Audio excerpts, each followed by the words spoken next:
Hello दोस्तों, welcome again a new video. तो India के अंदर 90% से ऊपर लोगों को जब भी ऑनलाइन पेमेंट करनी होती है, कहीं भी पेमेंट करनी होती है, तो वो ऑनलाइन पेमेंट मोड को चूज करते हैं एंड ऑनलाइन पेमेंट करते हैं। बट रिसेंटली एनपीसीआई की तरफ से जो नोटिस आया है कि 2000 की ट्रांजेक्शन के ऊपर हमें 1.1% का चार्ज देना पड़ेगा, इससे जो सारे लोगों के मन में एक वहम उत्पन्न हो गया है। एंड ये जो नोटिस आया है एंड ये पूरा नोटिस लोगों को पता भी नहीं है, आधी नोटिस पे लोग बहुत बातें इस पे फैला रहे हैं कि 1.1% का हमें चार्जेस लगेगा हर 2000 की ट्रांजेक्शन पे। तो ये जो बात है ये पूरी तरीके से अधूरी है।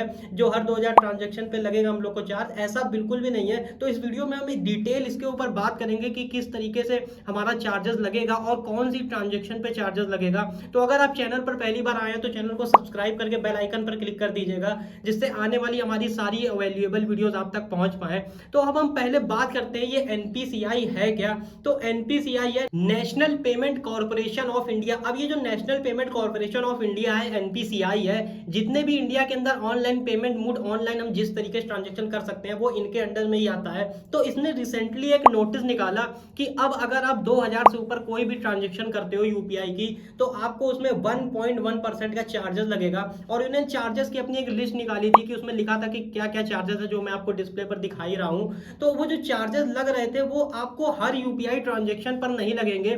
लोग कह रहे हैं कि हर यूपीआई ट्रांजेक्शन पे लगेंगे। आपने भी अपने बहुत सारे न्यूज में देख लिया होगा और यूट्यूब वीडियोस में या फिर पेपर में या फिर अपने फ्रेंड से भी आप लोगों ने सुना होगा।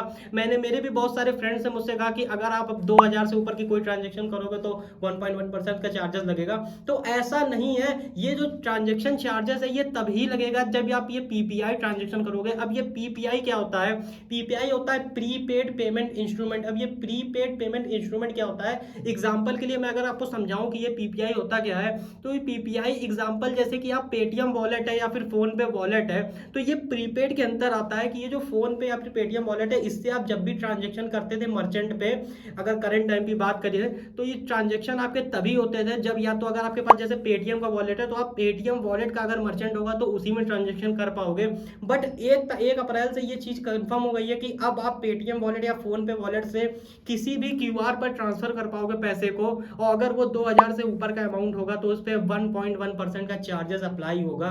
तो ये ट्रांजेक्शन चार्जेस केवल इन्हीं पीपीआई पे अप्लाइड हो रहा है।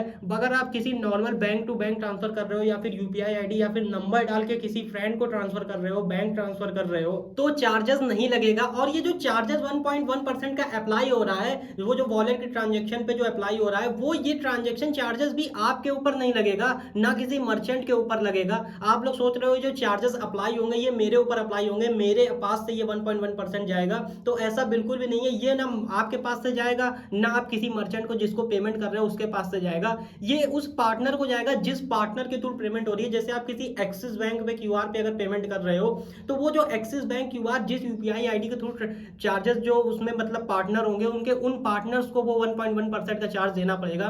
तो अभी फिलहाल के लिए ना आपका इसमें लॉस है ना किसी मर्चेंट का लॉस है। बट अगर एनपीसीआई अगर इस चीज को ट्रांसफर कर देता है किसी मर्चेंट पे, तो ये मर्चेंट के लिए दिक्कत वाली बात हो सकती है। उस समय मर्चेंट को चार्जेस देने पड़ेंगे। बट अगर यही चीजें मर्चेंट अगर कस्टमर दोनों पे अप्लाई हो जाए या फिर जो पेमेंट कर रहा है उस पर भी अप्लाई हो जाए, तो फिर वहां पे भी आपको भी दिक्कत हो सकती है। बट अभी ऐसा कुछ भी नहीं है। अभी जो है वो केवल पेमेंट पार्टनर्स को 1.1% का चार्ज देना पड़ेगा।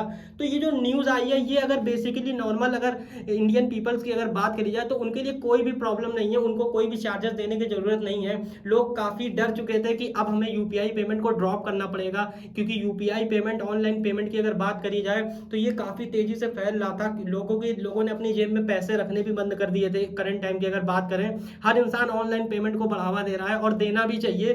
बट इस न्यूज के आने की वजह से लोगों ने बहुत डर बैठ गया था कि अब क्या होगा, अब हमें जितने भी पैसे की जरूरत होगी वो हमें पॉकेट में रखने पड़ेंगे। तो आपको अब डरने की कोई जरूरत नहीं है, क्योंकि ये न्यूज जो है ये केवल मर्चेंट्स पे अप्लाई होती है, जो मतलब पेमेंट पार्टनर्स हैं। तो आपको कोई भी अब डरने की जरूरत नहीं है। आप नॉर्मली अपने पेमेंट जो करते थे, जो बैंक ट्रांसफर या फिर यूपीआई अपने फ्रेंड्स वगैरह भेजते थे वो भेज सकते हैं। तो आपने भी बहुत सारी न्यूज़ेस में सुन रखा होगा, तो इस न्यूज़ को आपको सुनने की जरूरत नहीं है। आपको क्लियरिटी होनी चाहिए। और ये जो न्यूज़ आई थी ये लोगों ने केवल अपने फ्रेंड्स और न्यूज़ वगैरह में पेपर में नॉर्मली केवल एक हेडलाइन देख के विश्वास कर लिया। किसी ने भी एनपीसीआई की ऑफिशियल साइट पर जाके उस नोटिस को रीड नहीं किया।